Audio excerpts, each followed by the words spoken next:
लेकिन महाराज जी पालकी पर माघ मेले में जाने की एक बार अगर आपने अपनी मर्यादा से समझौता किया तो बार बार नहीं हम कोई गलत परंपरा स्थापित नहीं कर रहे। कहना है देखिए गलत परंपरा हम नहीं स्थापित कर रहे हैं, आप गलत आरोप लगा रहे हैं हमारे ऊपर। आप क्या आधार क्या है ऐसा कहने के पीछे आपका?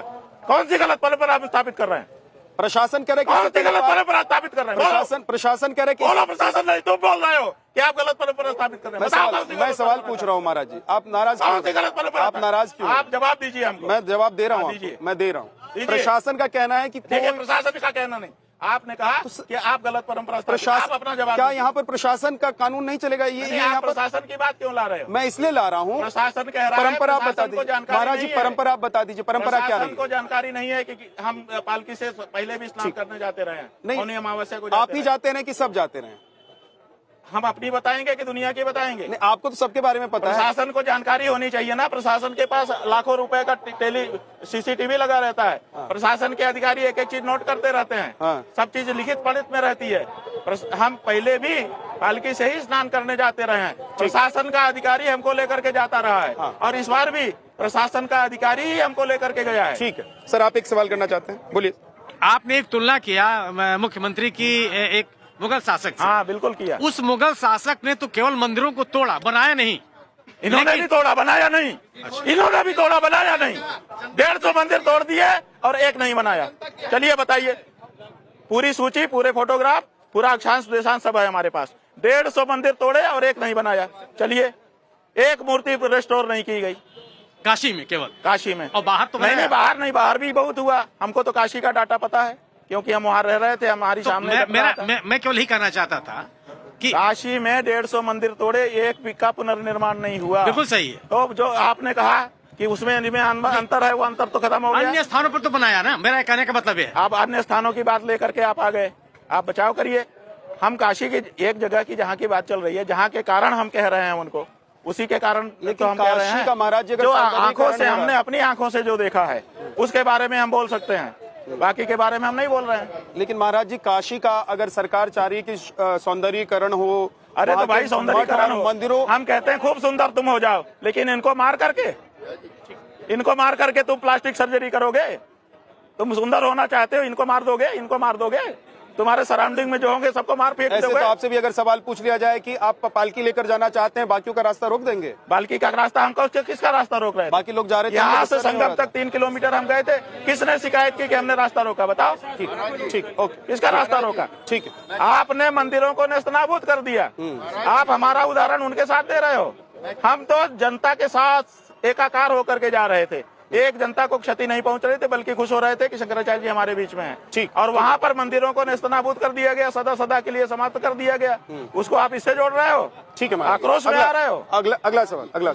सवाल महाराज जी सिर्फ आपसे यही है कि जो कुछ ये सब हो रहा है, जो कुछ जितना सब आगे होगा, उसमें कुल सनातन धर्म की जो हानि हो रही है महाराज जी, उसकी भरपाई कैसे होगी? धर्म की कोई हानि नहीं हो रही है। सनातन धर्म में मर्यादा ही सबसे बड़ी चीज है। अगर मर्यादा ही टूट गई तो सब कुछ टूट जाएगा। जो बांध है वो बांध टूट गया तो कोई पानी नहीं रुकेगा। इसलिए बांध को सुरक्षित रखना बहुत जरूरी होता है। और सनातन धर्म में मर्यादा ही बांध है और बाकी सारा धर्म पानी है। महाराज जी, ये बांध नहीं टूटना चाहिए, मर्यादा नहीं टूटनी चाहिए। महाराज जी, मेरे पास एक पत्र है, ये 2020 का पत्र है और मैं चाहता हूं कि इस पत्र को, आप, मुझे लगता है कि इस पत्र को जानते होंगे, आपने शायद इस पत्र को देखा होगा। पहले मैं चाहता हूं कि आप वेरीफाई करें कि क्या ये जो प्रेस नोट है ये स्वामी स्वरूपानंद सरस्वती जी के यहाँ का ही प्रेस नोट है? हाँ जी, बिल्कुल वहीं का। इस प्रेस नोट में एक बात बहुत क्लियरली नीचे लिखी हुई है, एक लाइन में, मैं आखिरी लाइन पढ़ रहा हूं। इसमें साफ तौर पर कहा गया है कि हमारे द्वारा अभी तक ज्योतिष पीठ एवं द्वारका शारदा पीठ दोनों पीठों पर किसी को अधिकृत रूप से उत्तराधिकारी एवं शंकराचार्य घोषित नहीं किया गया है। नीचे दस्तखत है स्वामी स्वरूपानंद सरस्वती, हमारे गुरुजी का है जी। इसमें क्या आप प्रश्न पूछना चाहते हैं वो बताइए। हमने पत्र भी स्वीकार किया, लाइनें भी स्वीकार की। वो लिख रहे हैं कि ना आप उनके उत्तराधिकारी हैं, ना उन्होंने शंकराचार्य। उन्होंने ये नहीं कहा है, उन्होंने जो कहा है उसको समझिए। उन्होंने कहा है हमने घोषित नहीं किया है।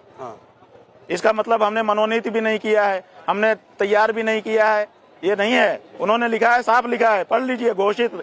हमने घोषित नहीं किया है, तो बिल्कुल सही है, घोषित फिर नहीं से किया। पढ़ देता हूं। एक सेकंड। उन्होंने कहा कि हमने घोषित नहीं किया है। 2017 में महाराज जी का जो उत्तराधिकार का वसीयत तो पंजीकृत हो चुकी थी। घोषित नहीं थी, नाम पंजीकृत तो घोषित थी। नहीं थे। नहीं, पंजीकृत तो- वसीयत जो है वो छुपी हुई है। वसीयत 17 में हुई है, 1 फरवरी 17 को हुई है, लेकिन वो उद्घोषित नहीं है। वही तो कह रहे हैं महाराज जी कि अभी तक हमने घोषित नहीं किया है। लेकिन इसका मतलब ये थोड़े है कि हमने मनोनीत भी नहीं किया है, हमने कोई व्यवस्था भी नहीं बनाई है। ये कहाँ लिख रहे हैं?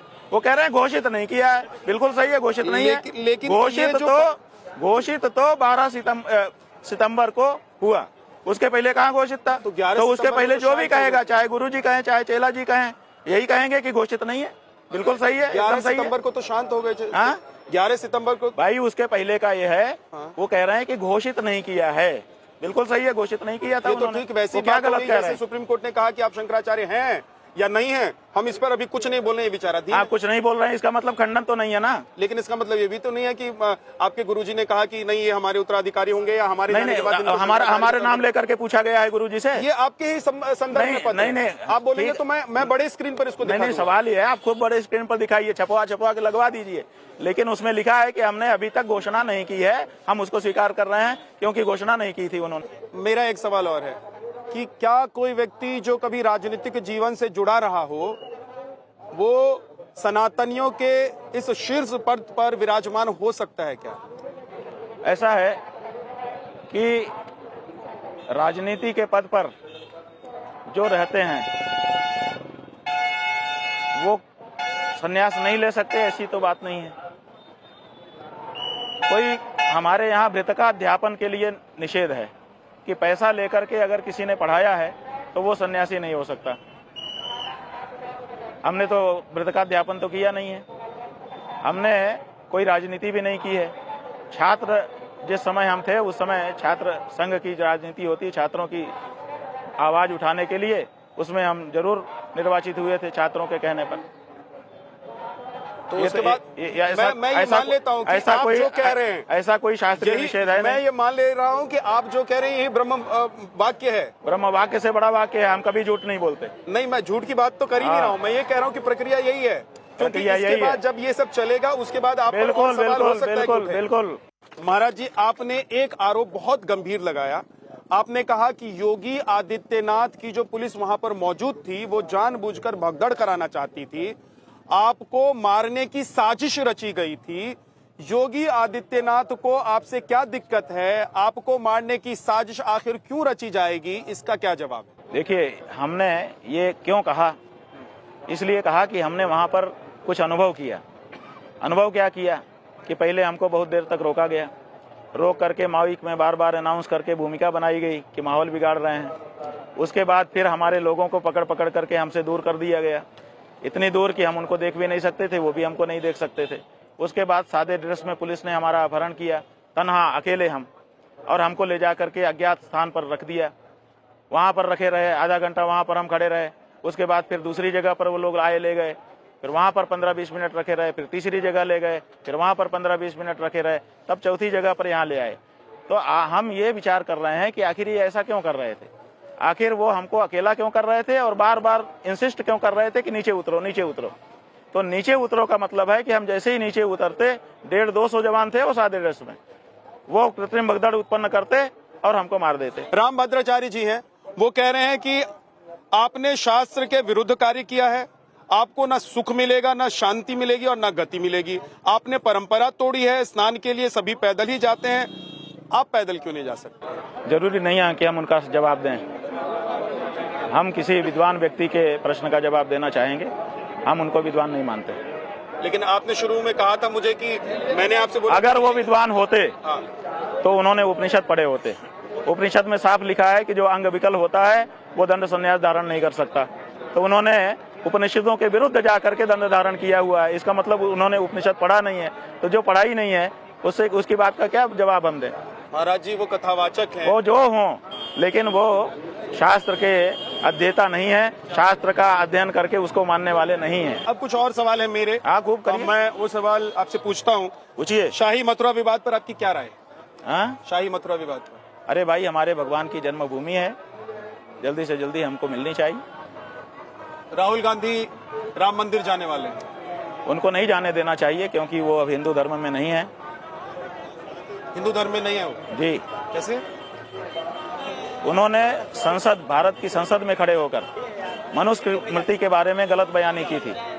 मनुस्मृति हिंदुओं का धर्मशास्त्र है, तो जो व्यक्ति जिस धर्म में होता है कम से कम उस धर्मशास्त्र का तो पालन करता है, आदर करता है, उसके बारे में गलत नहीं बोलता है। तो जब ये बात हमारे सामने आई तो हमने कुंभ में ही उनको नोटिस भेजा था। उसके बाद 2-3 रिमाइंडर भी हमने भेजे, लेकिन उन्होंने कोई जवाब नहीं दिया। तब हमने उनको हिंदू धर्म से बहिष्कृत घोषित किया है और आज भी वो बहिष्कृत हैं।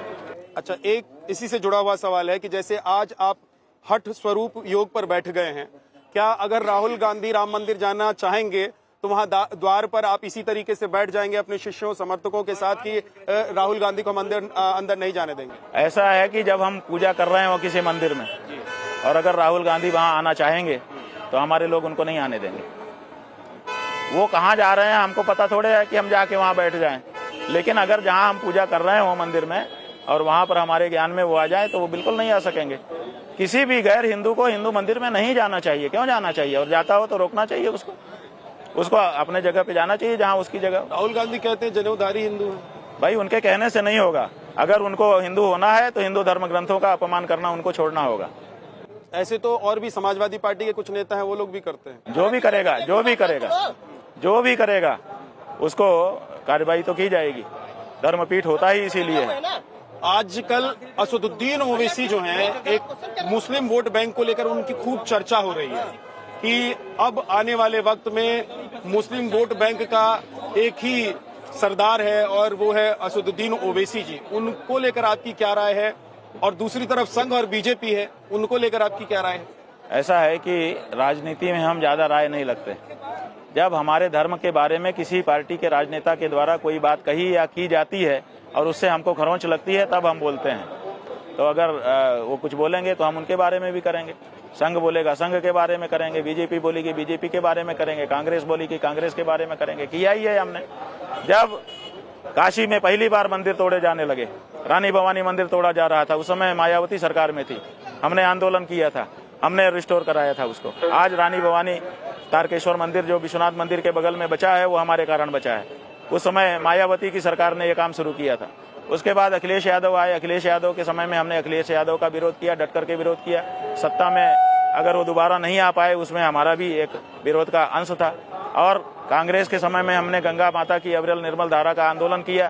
3 बांध, एक बांध में 600 करोड़ खर्च हो चुके थे, बाकी बांध में भी काम हो चुका था, उनको हमने निरस्त कराया ताकि गंगा की अविरलता निर्मल रहे।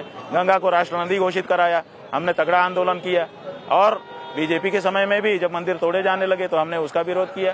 तो हमने ये नहीं देखा कि पार्टी कौन सी है, हमने ये नहीं देखा कि नेता कौन सा है, हमने ये देखा कि हमारे धर्म की क्षति हो रही है, इसको बचाना चाहिए। महाराज जी, योगी जी के बारे में आपने अपने विचार बता दिए। इनके बारे में? योगी आदित्यनाथ के बारे में।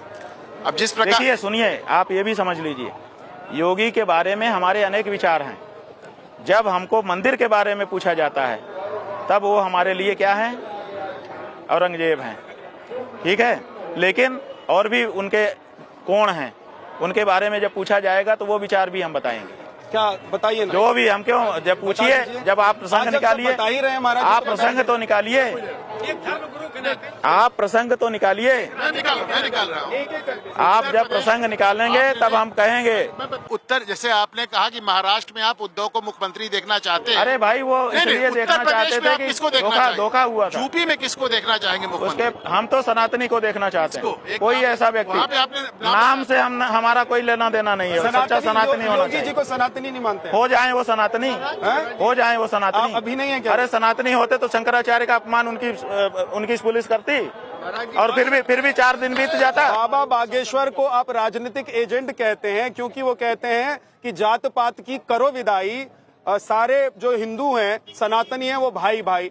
तो अगर वो राजनीतिक एजेंट हैं तो किसके एजेंट हैं? और अगर वो कह रहे हैं कि सब लोग साथ आ जाओ, जात पात की विदाई कर दो, तो क्या ऐसा नहीं होना चाहिए? क्या आप चाहते हैं कि सनातनी जात पात में बटे रहें? अगर आप चाहते हैं सनातनी जात पात में बटे रहें तो लोग तो ये भी कहेंगे कि आप भी विपक्ष के एजेंट हैं। ऐसा है कि जब हम उनको कह रहे हैं कि ये राजनीति के एजेंट हैं, मान लो हमने ऐसा कहा हो, हमको तो ध्यान नहीं आ रहा है, ऐसी शब्दावली हम कहेंगे हमको नहीं लग रहा है, लेकिन मान लो कहा भी हो, किसी फ्लो में निकल गया हो, तो हम किस अर्थ में कह रहे हैं? हम इस अर्थ में राजनीति का एजेंट उनको कह रहे हैं कि राजनीति के लोग बोलते कुछ हैं, करते कुछ हैं। जो धार्मिक लोग हैं वो जो बोलते हैं वही करते हैं। तो अगर वो कह रहे हैं कि जात पात की करो विदाई, तो हमारा ये कहना है कि उनको तत्काल किसी दलित कन्या से विवाह करना चाहिए और सड़क पे नहीं भोजन करना चाहिए। उनको दलित कन्या से विवाह करके उसके हाथ की बनाई रोटी खा करके दिखा देना चाहिए कि देखो मैं जात पात को नहीं मान रहा हूँ, लेकिन ऐसा वो नहीं कर रहे हैं। तो इसका मतलब है कि राजनीति की वजह से कह कुछ रहे हैं, कर कुछ रहे हैं। इस अर्थ में हम उनको राजनीति वाला कहते हैं। वो कहते हैं कि 4 संतान कम से कम करना चाहिए सनातनियों को। हम कहते हैं 4 नहीं, हमारे यहाँ शतपुत्रवती भव, 100 पुत्र करो ना, कौन मना करता है? क्यों स्टॉप लगाते हो? आप समझिए कि जनतंत्र के समय में जब एक एक वोट का महत्व होता है, उस समय हिंदू अपने बच्चों की संख्या कम करके राजनीतिक रूप से बहुत पीछे जा रहा है, और जो लोग ज्यादा बच्चा पैदा कर रहे हैं वो आगे भविष्य के राजा हैं। इसलिए कम बच्चा पैदा करना बिल्कुल सही नीति नहीं है। हमको पर्याप्त बच्चे पैदा करना चाहिए। देश की आबादी तो इतनी वैसी, देश की आबादी का प्रबंधन किया जाना, कोई चीज बढ़ जाए तो उसका अच्छा प्रबंधन करना चाहिए। आपके नेताओं को प्रबंधन आता ही नहीं है। अगर इनके पास आबादी की समृद्धि है तो उसका सदुपयोग करना आप शुरू करें। प्रबंधन कैसे होना चाहिए? अब कोई पूछे तो आपको बता दें। आप क्या करोगे? पूरी दुनिया में जाएंगे आप? हम दुनिया में नहीं जाना चाहते। बात नहीं कर रहे इस वक्त, पूरे दुनिया में जाने की बात नहीं है, पूरे हिंदुस्तान से बात कर रहे हैं हम। जब हमसे कोई ऐसा व्यक्ति पूछे कि भाई ये कोई बताइए इसका प्रबंधन, तो हम बताएंगे, बिल्कुल बताएंगे। हम चाहते हैं कि बढ़ी हुई जनसंख्या का अच्छा प्रबंधन किया जाए, घटाने पर जोर न दिया जाए। अच्छा, हमारा ये सिद्धांत है। आपको भी क्या ऐसा लगता है कि हिंदुओं की जनसंख्या कम हो जाएगी तो जैसे पाकिस्तान में, बांग्लादेश में हुआ, हिंदुस्तान में भी वैसा? हाँ बिल्कुल, हम राजनीतिक रूप से पिछड़ जाएंगे, बाद में हमारे ऊपर अत्याचार होगा और हम विलीन हो जाएंगे। इसलिए किसी भी दशा में किसी भी हिंदू को जनसंख्या कम करने पर विचार नहीं करना चाहिए। जितना आते हैं भगवान की दया से आने देना चाहिए। आप अखिलेश जी से जब बात कर रहे थे तो आप कह रहे थे कि आप अभिमन्यु की तरह लड़ रहे हैं, तो ये चक्रव्यूह बनाया किसने? अभिमन्यु की तरह से लड़ रहे हैं। चक्रव्यूह कौन बनाता है आप तो जानते ही हैं। तो एक सेकंड रुक जाइए सर। ये जो है कल्पना के सवाल हैं, इसमें मतलब जाइए, तथ्यों के सवाल पूछिए। नहीं, मैं ये जानना चाह रहा हूँ कि अगर आप अभिमन्यु बनकर, अभिमन्यु का मतलब ये है कि सनातन धर्म के लिए लड़ाई लड़ रहे हैं, उसमें सबको साथ खड़ा होना चाहिए, नहीं खड़े हो रहे हैं, ये हमारा कहना मतलब। अच्छा, लेकिन उस अखिलेश यादव की समाजवादी पार्टी नमाजवादी पार्टी कही जाती है। क्यों कही जाती है? क्योंकि हिंदुओं के किसी मुद्दे पे खड़ी ही नहीं होती उनकी पार्टी। क्यों नहीं खड़ी होती है? क्या हिंदू वोटर नहीं है उनके? यही हमने उनको कहा कि हम तो अकेले रह जाते हैं जब हमको अपने लिए लड़ने का मौका मिलता है। यही हमने उनको कहा। और क्या कहा हमने? अगर अखिलेश यादव आपको फिर से फोन करें और कहें कि हम आपसे मिलना चाहते हैं, या आप लखनऊ आपको बुलाना चाहें वो, तो आप जाना चाहेंगे? बात यह है कि हम किसी नेता प्रेता से मिलने नहीं जाते, चाहे कोई हो। अगर वो आएंगे, हमारा दरवाजा सबके लिए खुला रहता है, जैसे इनके लिए, जैसे इनके लिए, जैसे आपके लिए, जिन्होंने कार सेवकों पर, जिनकी पार्टी ने गोली चलाई, कोई आए, आगत का स्वागत है, ये हमारी संस्कृति है। जिन्होंने आप पर लाठी चलाई, उसका जो कर्म है उसका फल अलग वस्तु है, लेकिन जो दरवाजे पे आ गया है उसका शत्रु का भी स्वागत हमारे पूर्वजों ने किया है, हम करते हैं। और अरशद मदनी कहते हैं कि देश के मुसलमान ठगे हुए महसूस करते हैं। आपको लग रहा है कि भाई वो अपना अनुभव कह रहे हैं, उनको कोई अनुभव हुआ होगा, इसी के अनुभव को हम कैसे डिनाई कर सकते हैं? तो अल्पसंख्यक वो कहते हैं तो उनको थोड़ा ज्यादा, भाई वो रोएंगे नहीं तो और ज्यादा कैसे पाएंगे? जितना रोएंगे, जितना पैर पटकेंगे, उतनी और ज्यादा मिलेगा। इसलिए रोना उनकी टैक्टिस है। वो दुख में नहीं है, कष्ट में नहीं है, वो रोते हैं ताकि और ज्यादा मिले, और ज्यादा मिले, टैक्टिस है उनकी। उनके मंदिर मस्जिद को तोड़ा जा रहा है, वो कहते हैं। आपको लग रहा है देश में ऐसा माहौल हो गया है 2014 के बाद, अभी तक मुसलमान प्रताड़ित हैं, पीड़ित हैं, उनके मंदिर मस्जिदों को टारगेट किया जा रहा है? अभी तक कोई मस्जिद नहीं तोड़ी गई। अभी तक कोई मस्जिद, एक भी रिपोर्ट नहीं हुई है कि तोड़ी गई हो। हाँ, जो मंदिर था, वो मंदिर के बारे में मांग जरूर प्रबल हुई है, और वो होना भी चाहिए। जिस समय वो ताकत में थे, उन्होंने मंदिर तोड़े, तो जब हिंदू ताकत में आएगा तो पलटेगा नहीं तख्ता। बहुत बहुत शुक्रिया महाराज जी, हमारे साथ आपने इतना सारा वक्त निकाला और हर सवाल का मुझे लगता है कि आज जवाब मिला होगा। हर विवाद पर हमारी बात हुई। बड़ी अच्छी बात ये रही कि सबको आपने संयमित भी रखा। बहुत सारे यहाँ पर आपके भक्त हैं, समर्थक हैं, लेकिन सब सहमत होकर आपने जवाब दिया। बहुत बहुत धन्यवाद आपका।